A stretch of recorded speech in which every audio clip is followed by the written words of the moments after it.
Selamat pagi semua. Nah, hari ini kita akan belajar kegiatan belajar 1 untuk pelajaran agama Buddha.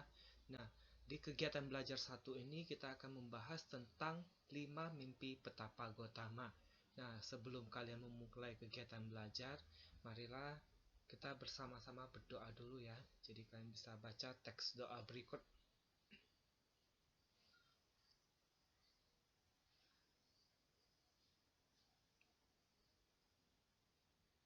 Nah, setelah berdoa, kalian simak ya penjelasan dari Lao Shi mengenai 5 mimpi Petapa Gotama. Jadi pas kelas 5 masih ingat foto ini? Nah, foto ini pernah kita amati di kelas 5 ketika mempelajari Sang Petapa Gotama ataupun Petapa Siddhartha melaksanakan praktek Dukkha Racarya, yaitu meditasi menyiksa diri. Nah, jadi ketika kita belajar materi tentang ini, kita juga mempelajari tentang bahwa ada seorang pemain gitar yang mengingatkan kepada Petapa Gotama bahwa menyiksa diri itu tidak akan membuahkan hasil yang baik. Maka setelah mendengarkan ucapan dari pemain senar atau pemain gitar tadi, Petapa Gotama di bulan Vesaka atau yang biasa kita sebut Waisak yang jatuh pada kisaran bulan April sampai Mei, akhirnya Petapa Gotama itu berpikir, beliau berpikir, meskipun aku telah berusaha sungguh-sungguh dengan cara penyiksaan diri, aku tetap tidak mencapai pencerahan sempurna. Aku belum menembus kebudahan. Nah, Sang Buddha sadar setelah 6 tahun Petapa Gotama setelah 6 tahun menyiksa diri ternyata tidak membuahkan hasil apa-apa. Beliau setelah 6 tahun menyiksa diri juga tidak mencapai kebudahan. Nah, masih menjadi seorang petapa biasa. Nah, maka beliau pun merenung berpikir, mungkin ada cara lain agar beliau bisa mencapai penerangan sempurna. Nah, ketika merenung tersebut, beliau teringat ketika beliau berusia 7 tahun dalam acara perayaan membajak sawah, itu beliau pernah melaksanakan meditasi anapanasati atau yang kita sebut sebagai meditasi pernapasan. Nah, sejarah membajak sawah ini meditasi ketika perayaan membajak sawah ini pernah kalian pelajari di kelas 3 ya. Jadi ketika Petapa Siddhartha, saya itu masih Pangeran Siddhartha bermeditasi dengan objek pernapasan atau meditasi anapanasati, Pangeran Siddhartha saat itu langsung mencapai jana pertama atau tingkat konsentrasi bagi seorang yang melakukan meditasi itu tingkat pertama. Artinya dia sudah mencapai tingkat konsentrasi yang pertama. Nah, akhirnya Petapa Gotama menyadari bahwa meditasi anapanasati ini adalah sebuah jalan yang benar. Apabila ia mempraktekkan meditasi anapanasati, maka Petapa Gotama pasti bisa mencapai kebudahan. Akhirnya beliau pun memutuskan untuk meninggalkan meditasi penyiksaan diri dan menerapkan meditasi anapanasati. Tapi kita semua tahu tadi kita lihat beliau sudah menyiksa diri selama 6 tahun ini, tentu badan sudah sangat lemah sekali. Akhirnya dia ini Petapa Gotama ini merasa badannya sudah tidak sanggup lagi kalau harus melanjutkan meditasi. Maka Petapa Gotama pun memutuskan untuk membersihkan diri dan makan. Nah, di saat tersebut ketika Petapa Gotama membersihkan diri, terus makan buah-buahan yang ada di hutan, saya itu 5 teman beliau, yaitu ada 5 orang yaitu ada Fapa, Banama, Asaji, Kondana, itu mereka yang menemani Petapa Gotama melaksanakan meditasi menyiksa diri tadi. Mereka melihat petapa Gotama sudah pergi mandi, membersihkan diri, makan buah-buahan. Mereka merasa kecewa. Kenapa kecewa? Karena mereka beranggapan bahwa petapa Gotama telah putus asa dalam berlatih meditasi menyiksa diri tadi. Sehingga mereka pun meninggalkan petapa Gotama sendiri. Ya, jadi 5 teman ini karena kecewa dengan petapa Gotama, mereka meninggalkan petapa Gotama. Nah, kemana mereka? Mereka berlima pergi ke Taman Rusa Isipatana.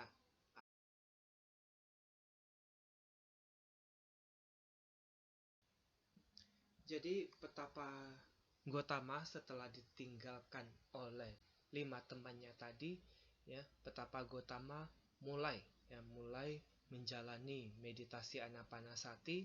Beliau hidup menyendiri dan saat itu juga beliau mengalami kemajuan konsentrasi yang sangat cepat. Nah, setelah 5 hari melaksanakan meditasi Anapanasati, beliau pun, ya, pada suatu hari 5 hari setelah itu pun beliau bermimpi. Jadi mimpinya ini ada 5. Kita lihat, ya. Mimpi yang pertama, tertidur di atas permukaan tanah. Jadi seperti di gambar ini, tertidur di atas permukaan tanah dengan pegunungan Himalaya sebagai bantalnya. Jadi yang jadi bantal di belakang ini adalah pegunungan Himalaya. Ya, pegunungan Himalaya ini adalah pegunungan dengan puncak tertinggi di dunia. Nah, tangan kirinya berada di Samudra Timur dan tangan kanannya di Samudra Barat, dan kakinya ini berada di Samudra Selatan. Ya, jadi tangan kaki beliau itu mengelilingi ini di 3 samudra, ya, 3 samudra. Nah, makna dari mimpi ini apa? Kita lihat. Jadi mimpi pertama ini menandakan bahwa petapa Gotama akan mencapai kemahatauan. Ya, jadi beliau mengetahui segala sesuatu yang terjadi di 3 alam, yaitu alam manusia, dewa, ya, dan alam Brahma. Jadi beliau ini, ya, nanti akan menjadi Buddha di antara manusia, dewa, dan Brahma. Jadi beliau akan menjadi seorang Buddha yang menguasai atau menjadi Buddha di 3 alam langsung, ya, seperti itu. Nah, mimpi yang kedua apa kita lihat, ya. Mimpi yang kedua, sejenis rumput yang disebut Tiriya dengan tangkai merah berukuran sebuah gandar sapi muncul dari pusarnya, dan sewaktu beliau melihat, rumput tersebut tumbuh tinggi dan lebih tinggi hingga mencapai langit angkasa luas 1000 yojana ke atas dan diam di sana. Nah, Tiria ini adalah sejenis rumput, nama rumput, ya. Kalau yojana ini ukuran. Jadi ini ukuran yang dipakai di zaman-zaman sebelum Masehi dulu, ya. Jadi kalau pastinya berapa kilometer kita juga tidak tahu, tidak ada catatan sejarahnya mengenai yojana ini. Nah, ini kita lihat. Ini mengisahkan rumput yang bertangkai merah tumbuh semakin tinggi. Maknanya apa? Ya, jadi tumbuh tinggi dan lebih tinggi hingga mencapai langit angkasa luas 1000 yojana ke atas dan diam di sana. Mimpi kedua ini menandakan bahwa beliau atau petapa Gotama, ya, akan mampu mengajar jalan berfaktor 8 yang adalah jalan tengah kepada umat manusia dan dewa. Nah, ini adalah juga salah satu ajaran utama dari Sang Buddha kepada kita nanti, yaitu tentang jalan mulia berfaktor 8. Jadi makna mimpi yang kedua itu ini, ya, bahwa nanti Sang Buddha akan mengajarkan tentang jalan tengah, ya, untuk umat manusia dan dewa agar bisa mencapai kebudahan. Nah, untuk mimpi yang ketiga, sekumpulan ulat berbadan putih dan berkepala hitam perlahan-lahan merayap ke atas kakinya, menutupi dari ujung kaki hingga ke lututnya. Ya, dilihat ulat berbadan putih berkepala hitam. Nah, mimpi ketiga ini menandakan banyak orang. Jadi ulat yang berbadan putih dan berkepala hitam itu ibarat adalah seorang manusia yang mengenakan pakaian putih, ya, menghormati dan berlindung kepada Buddha, ya. Jadi kenapa ulat putih yang berkepala hitam tadi kok berada di kaki Sang Buddha? itu adalah sebuah pertanda bahwa manusia itu akan banyak sekali yang nanti datang memberikan penghormatan kepada Buddha dan berlindung kepada Buddha. Jadi itu kalau istilah Tiongkok kuno itu ya, itu istilahnya ada yang mengatakan Pao Fo Jiao. Ya, Pao Fo Jiao itu artinya dia berlindung di bawah kaki Buddha. Ya, jadi maka itu diibaratkan banyak orang yang nanti akan datang berlindung kepada Sang Buddha. Cara berlindungnya seperti apa? Ya, cara berlindungnya seperti yang sudah kita bahas di kelas 4 kemarin, bahwa berlindung kepada Buddha itu dengan cara mempelajari ajaran Buddha. Nah, mimpi yang keempat. 4 jenis burung berwarna biru, keemasan, merah, dan abu-abu terbang datang dari 4 penjuru. Dan sewaktu mereka turun dan berdiri di atas kedua kakinya, semua burung-burung itu berubah menjadi putih. Jadi burung yang awalnya berwarna itu ketika berada di atas kaki Sang Buddha berubah menjadi putih. Nah, maknanya apa?